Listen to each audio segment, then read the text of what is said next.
Shalom, tetap semangat dan salam sehat untuk kita semua. Hari ini Mr. Hari akan mengajar pada hari ini. Alangkah baiknya kita akan memulai materi kita pada hari ini dengan berdoa. Mari kita satu di dalam doa. Terima kasih Tuhan untuk pagi hari ini, kami bersyukur dan berterima kasih.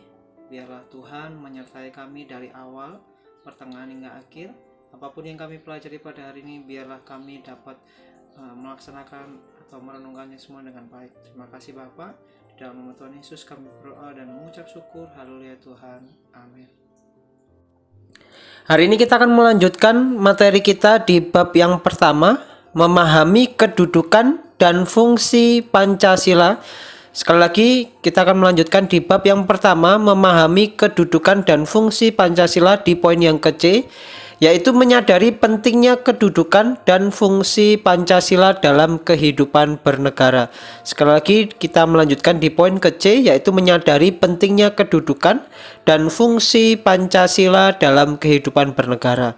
Nah, kemarin kita sudah membahas bahkan poin A dan poin B, yaitu arti kedudukan dan fungsi Pancasila, dan di poin B-nya adalah makna Pancasila sebagai dasar negara dan pandangan hidup. Nah, saat ini kita akan melanjutkan di poin C. Yang pertama ada 2 poin di poin C ini. Yang pertama adalah nilai-nilai Pancasila sebagai dasar negara dan pandangan hidup. Jadi di poin C ini ada 2 poin. Yang pertama adalah nilai-nilai Pancasila sebagai dasar negara dan pandangan hidup. Pancasila sebagai dasar negara dan pandangan hidup bangsa Indonesia mempunyai ciri khas atau karakteristik tersendiri yang berbeda dari ideologi lainnya. Jadi Pancasila sebagai dasar negara dan pandangan hidup bangsa Indonesia mempunyai ciri khas atau karakteristik tersendiri yang berbeda dari ideologi lainnya yang ada di dunia. Nah, ciri atau karakteristik yang terkandung dalam nilai-nilai Pancasila yaitu sebagai berikut. Nah, yang pertama yaitu ketuhanan yang Maha Esa. Yang pertama atau sila yang pertama yaitu ketuhanan yang Maha Esa.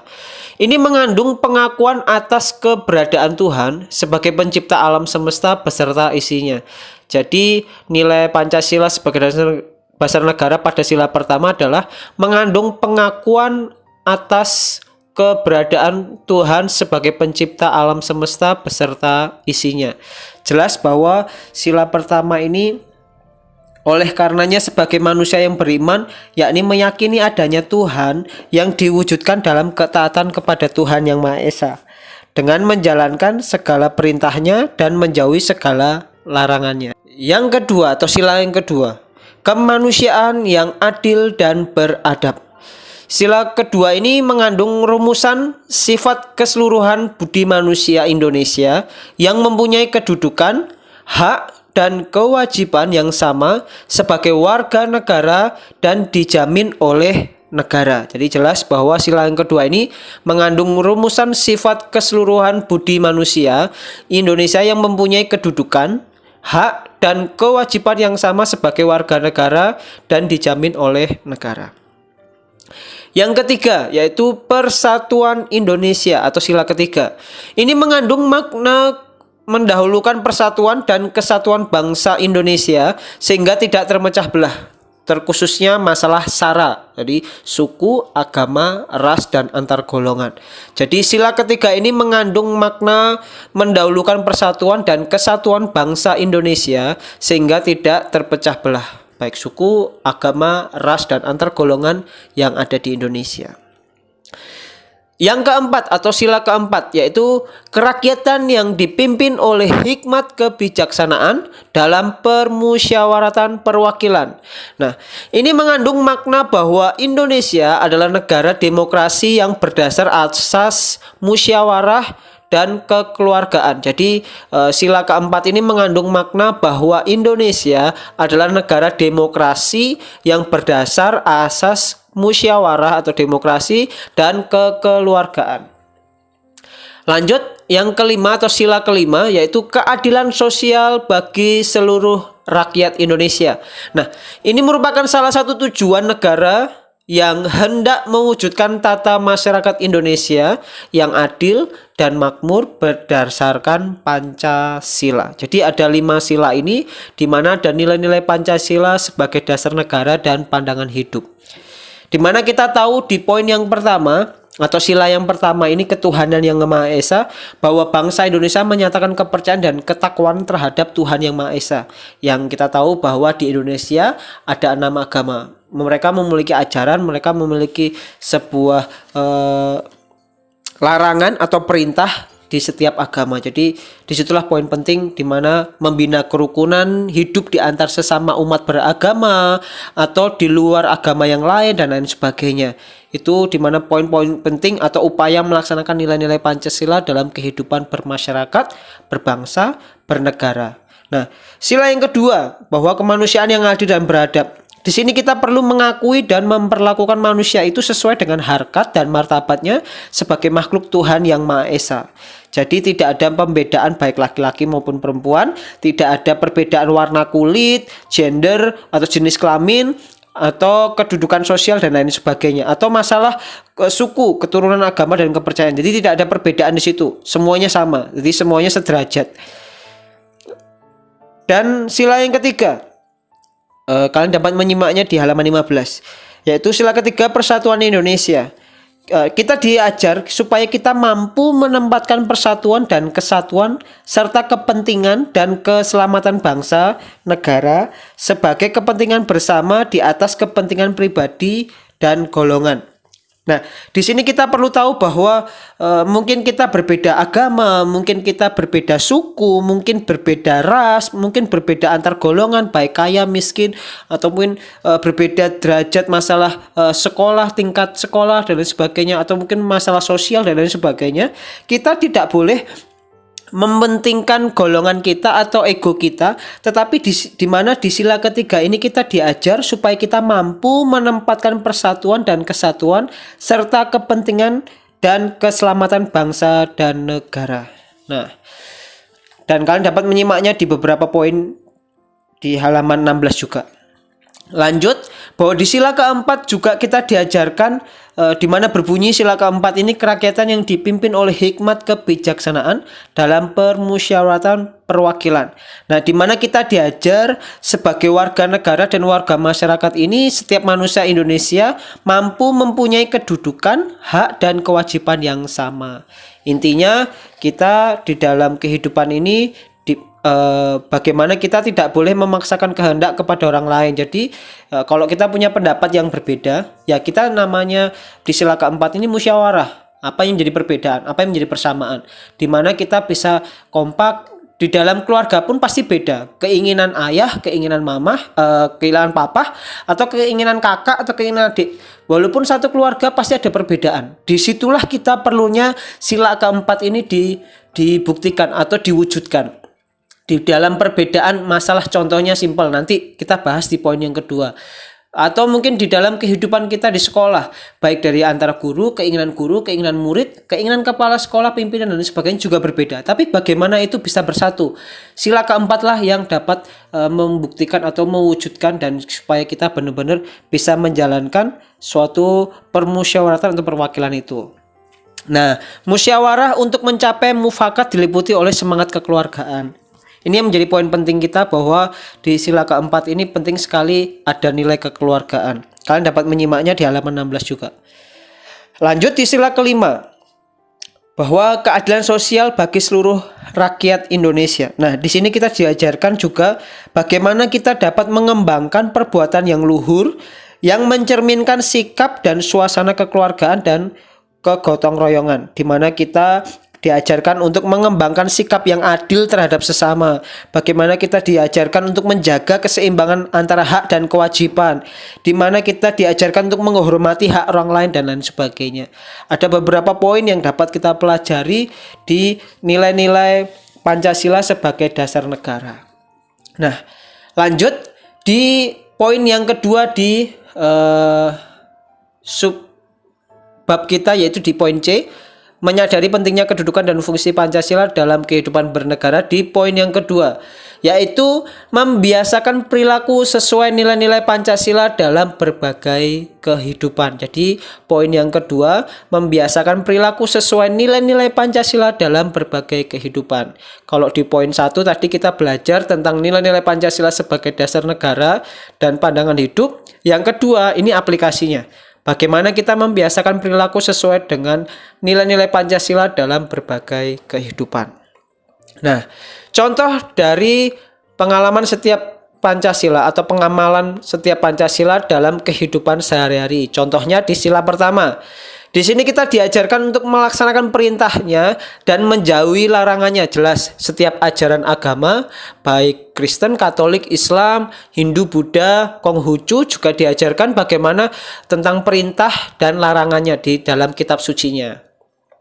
Yang kedua di sila pertama ini yaitu membina kerukunan hidup antar sesama atau antar umat beragama, di mana satu dengan yang lain kita tidak boleh membeda-bedakan, di mana kita saling bertoleransi. Jika ada umat beragama yang beribadah, kita tidak boleh mengganggu atau membuat gaduh dan lain sebagainya. Jika mereka merayakan hari raya di mana kita yang berbeda agama kita mengucapkan, itu bagian dari toleransi atau bagaimana kita membina kerukunan hidup antar sesama umat beragama.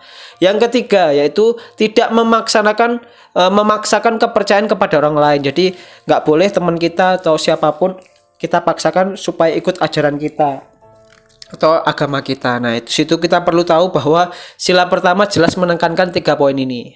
Lanjut, yang kedua, bagaimana kita membiasakan perilaku sesuai dengan nilai-nilai Pancasila. Yang kedua, tidak membeda-bedakan sesama manusia. Dan masih banyak lagi ya, kalian dapat menyimaknya di situ.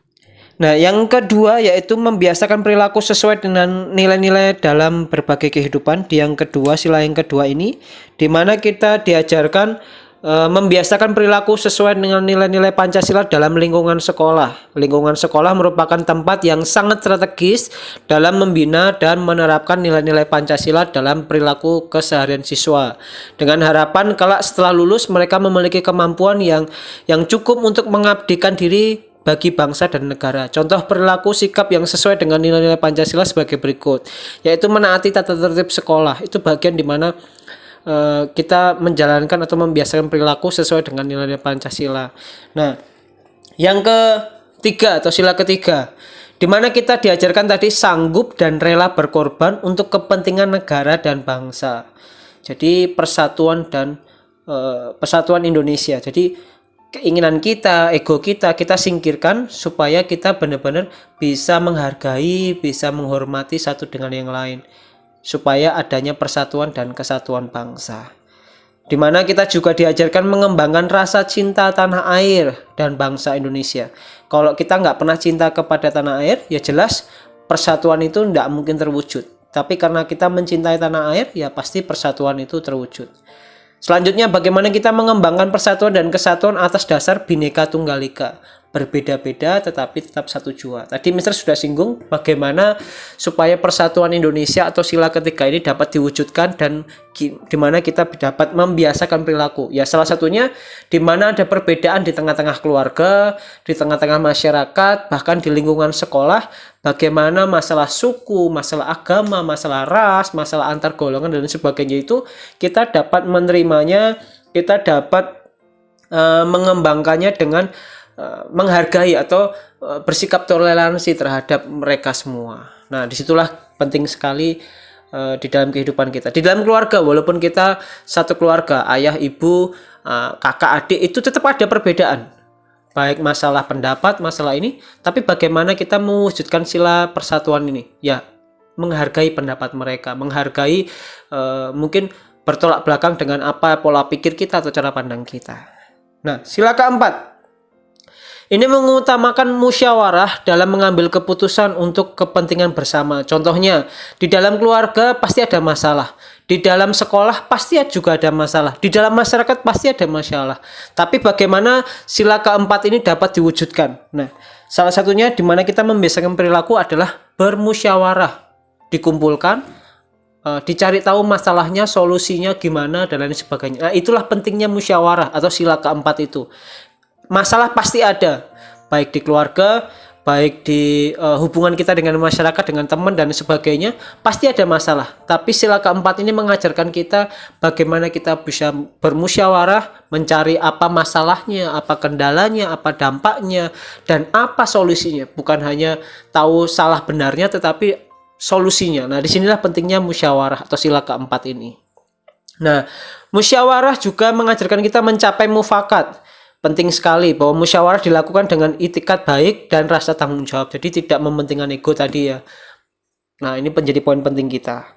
Itu sebabnya baik sila pertama sampai sila kelima itu tidak dapat dipisahkan. Semuanya saling bergantungan satu dengan yang lain. Semuanya saling berkaitan. Jadi tidak ada saya cuman sila pertama saja, sila kedua sampai kelima tidak. Nah, ini yang salah ya. Tetapi sila pertama sampai sila kelima ini ada kaitannya, ada saling mengkaitkan atau saling menghubungkan. Jadi satu di yang lain saling menopang.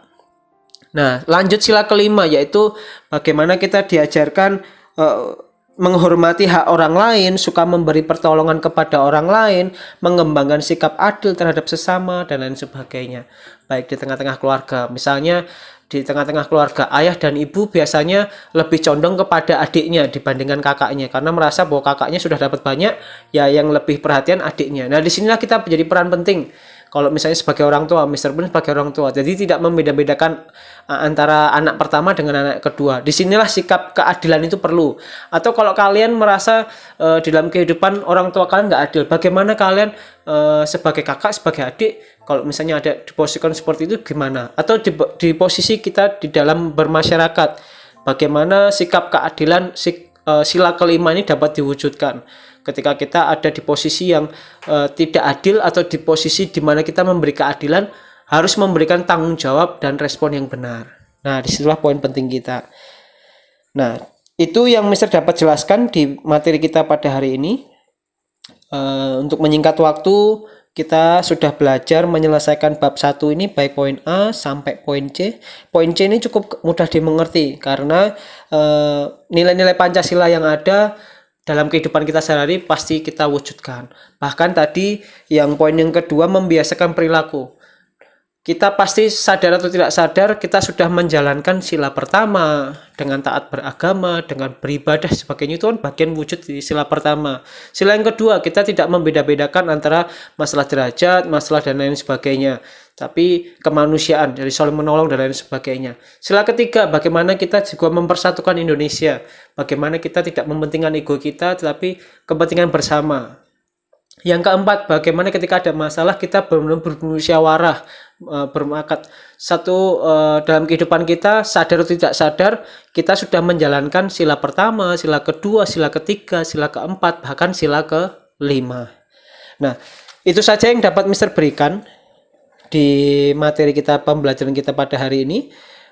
Bab 1 di poin ke C ada 2 poin. Poin yang pertama dan poin yang kedua. Jadi bab 1 kita sudah selesai menyelesaikan. Jika ada pertanyaan, kalian dapat bertanya secara pribadi kepada Mr. Adi lewat WA. Nah, untuk lebih lagi supaya kalian mendalami bab 1 ini, kalian dapat mengerjakan untuk nilai tugas kalian, nilai tugas pengetahuan, yaitu kerjakan LKS bab 1 halaman 15 sampai 18, Romawi 1 sampai 2. Jadi sekali lagi supaya untuk memudahkan kalian atau mengingat atau mungkin lebih lagi mendalami materi bab 1 ini, kalian dapat mengerjakan atau nilai tugasnya yaitu kerjakan LKS bab 1 halaman 15 sampai 18, Romawi 1 dan 2. Dan untuk nilai keterampilan, kemarin Mister sudah jelaskan ada 2, nilai pengetahuan dan nilai keterampilan. Jadi nilai pengetahuan ada ulangan dan tugas, nilai keterampilan ya sendiri. Nah, nilai keterampilan yaitu gambar, di situ gambar Garuda Pancasila dan 5 sila itu. Jadi kalian dapat menjelaskan Garuda Pancasila ini ekornya ada berapa, sayapnya ada berapa, di situ kan ada penjelasannya. Nah, kalian dapat menjelaskan di situ. Itu saja yang dapat Mister berikan. Jika ada pertanyaan, kalian dapat WA kepada Mister secara pribadi. Itu saja untuk menyingkat waktu, tetap semangat belajar. Dan minggu depan kita akan melaksanakan atau melakukan ujian harian atau ulangan harian. Jadi Mister akan bahas kalau bisa tugas kalian LKS ini hari Jumat terakhir minggu depan, hari Jumat minggu depan itu yang terakhir, supaya kalian dapat belajar dan Sabtu bisa ulangan harian di bab 1. Karena hari Sabtu kemarin kita sudah libur dan banyak sekali nanti hari Sabtu banyak libur, jadi kita lebih lagi mempersingkat waktu dengan baik dan menggunakan waktu kita dengan semaksimal mungkin supaya kita tidak ketinggalan dengan materi-materi kita selanjutnya. Itu saja yang dapat Mister berikan. Tuhan Yesus memberkati. Nah, hari ini kita tadi sudah menyelesaikan materi kita pada hari ini. Tadi kita mengawalinya juga dengan berdoa dan kita akhiri juga dengan berdoa. Mari kita satu di dalam doa. Terima kasih Tuhan untuk hari ini. Kami bersyukur buat setiap materi yang kami pelajari pada hari ini. Tuhan berikan kami kekuatan, hikmat-Mu lebih lagi. Apapun yang kami pelajari, biarlah itu bisa membuahkan hasil Tuhan. Terima kasih. Dalam nama Tuhan Yesus kami berdoa dan mengucap syukur. Haleluya Tuhan. Amin. Oke, tetap semangat, tetap jaga kesehatan. See you next time. God bless you all.